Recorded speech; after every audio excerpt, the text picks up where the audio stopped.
History media T V کے معزز ناظرین اکرام، السلام علیکم۔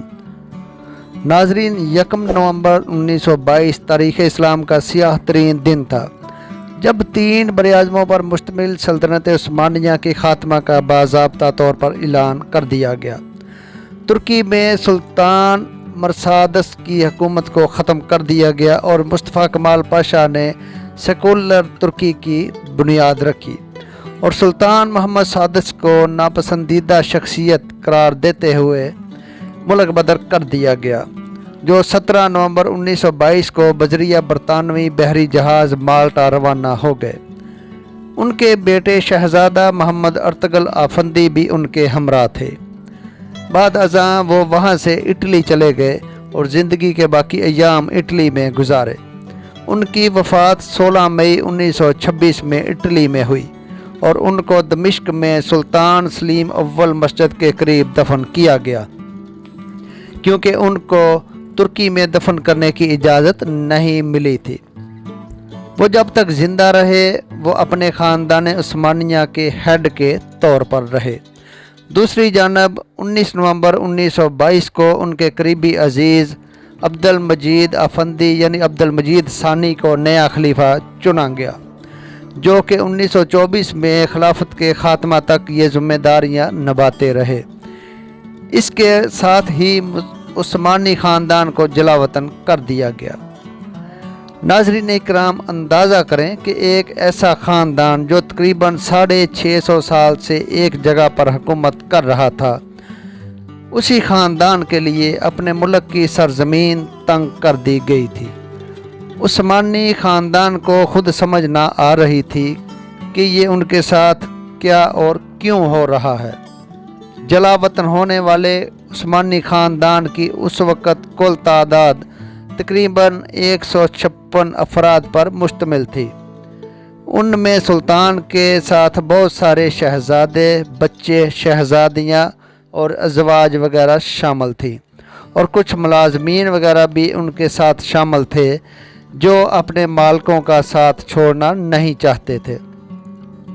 اس کے ساتھ اس خاندان کے تمام داماد بھی جلا وطن کیے گئے، یعنی تمام شہزادیوں کے شوہروں کو بھی ان کے ساتھ ہی جلا وطن کر دیا گیا۔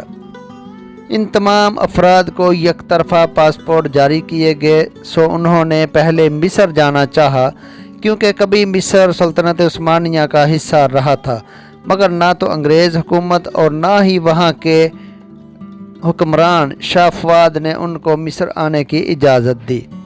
پھر شام جانے کا ارادہ کیا، کیونکہ شام بھی ایک قریبی ملک تھا، مگر ترکی کی حکومت نے شام جانے کی اجازت بھی نہ دی۔ پھر کچھ لوگ لبنان کے شہر بیروت چلے گئے، جو اس وقت فرانس کے زیر کنٹرول تھا۔ خلیفہ عبد المجید ثانی فرانس کے شہر نائس چلے گئے۔ شہزادہ علی واصف کی کوششوں سے ان کو فرانس کی حکومت نے پاسپورٹ دے دیے۔ یہ وقت عثمانی خاندان کے لیے بہت کٹھن تھا۔ انہوں نے غربت کا منہ دیکھا۔ وہ تو اپنا ساز و سامان اور روپیہ پیسہ بھی اپنے محلوں میں ہی چھوڑ آئے تھے کہ عوام کی مداخلت اور تعاون سے وہ جلد ترکی واپس آئیں گے، مگر ایسا نہ ہو سکا۔ عثمانی سلطنت کے خاتمہ کے بعد خاندان کا سربراہ وہ منتخب ہونا شروع ہوا جو خاندان یعنی آل عثمان میں عمر میں سب سے بڑا ہوتا۔ ناظرین اکرام، سلطان محمد سادس کے اٹلی میں انتقال کر جانے کے بعد 1926 میں عبد المجید ثانی عثمانی خاندان کے سربراہ مقرر ہوئے۔ 1944 میں ان کی وفات پیرس فرانس میں ہوئی۔ ان کے بعد 1944 میں شہزادہ احمد نہار رابع عثمانی خاندان کا سربراہ مقرر ہوا۔ آپ سلطان مراد کے پوتے اور شہزادہ محمد صلاح الدین کے بیٹے تھے۔ یہ 1937 میں فرانس کو چھوڑ کر لبنان منتقل ہو چکے ہوئے تھے۔ 4 جون 1954 کو بیروت لبنان میں ہی ان کی وفات ہوئی۔ ان کے بعد ان کے بھائی شہزادہ عثمان فؤاد عثمانی خاندان کے سربراہ بنے، جو کہ فرانس میں ہی رہائش پذیر تھے۔ اپنے بھائی کے برعکس انہوں نے جدید طرز زندگی یعنی ماڈرن لائف سٹائل اختیار کیا۔ 1973 میں ان کا انتقال نائس فرانس میں ہی بیماری کی وجہ سے ہوا۔ ان کے بعد شہزادہ محمد عبدالعزیز ثانی خاندان عثمانی کے سربراہ بنے۔ آپ سلطان عبدالعزیز کے پوتے اور شہزادہ محمد سیف الدین کے بیٹے تھے۔ یہ بھی فرانس میں ہی مقیم تھے۔ ان کا انتقال 1977 میں نائس فرانس میں ہوا۔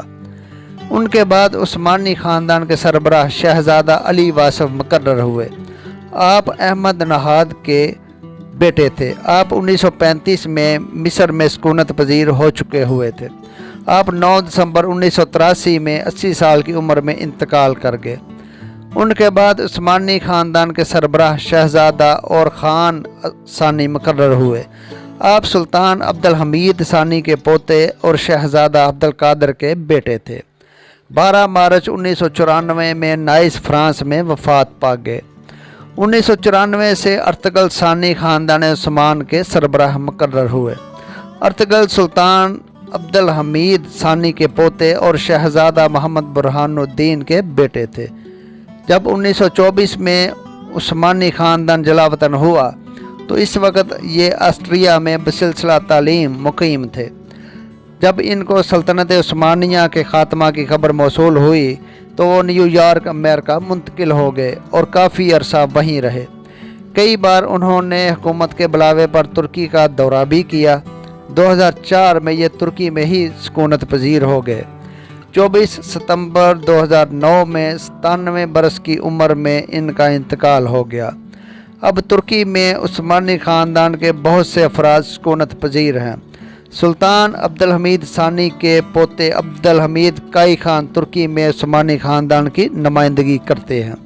یہ خاندان آج بھی زندہ ہے، مختلف جگہوں پر مختلف ملکوں میں رہائش پذیر ہے، جن میں امریکہ، بلغراد، ہنگری، فرانس اور مصر وغیرہ شامل ہے۔ کافی افراد استنبول ترکی میں بھی رہائش پذیر ہے۔ آج کل عثمانی خاندان کے سربراہ دندار علی عثمان ہے، جو کہ 2017 میں عثمانی خاندان کے 44ویں سربراہ بازید عثمان کی وفات کے بعد سربراہ مقرر ہوئے۔ آپ سلطان عبدالحمید ثانی کے پڑپوتے اور شہزادہ محمد سلیم کے بیٹے ہیں۔ آج کل اپنے خاندان کے ساتھ دمشق میں مقیم ہے۔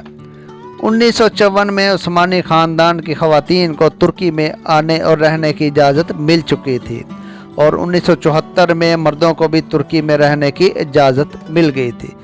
اس طرح عثمانی خاندان، جس نے ترکی پر خلافت عثمانیہ کی صورت میں 3 براعظموں پر مشتمل خطہ پر 650 سال تک حکومت کی تھی، اب مختلف ملکوں میں رہائش پذیر ہے، جن میں سے زیادہ تر خاندان واپس ترکی میں استنبول کے قریب رہائش اختیار کر چکا ہوا ہے۔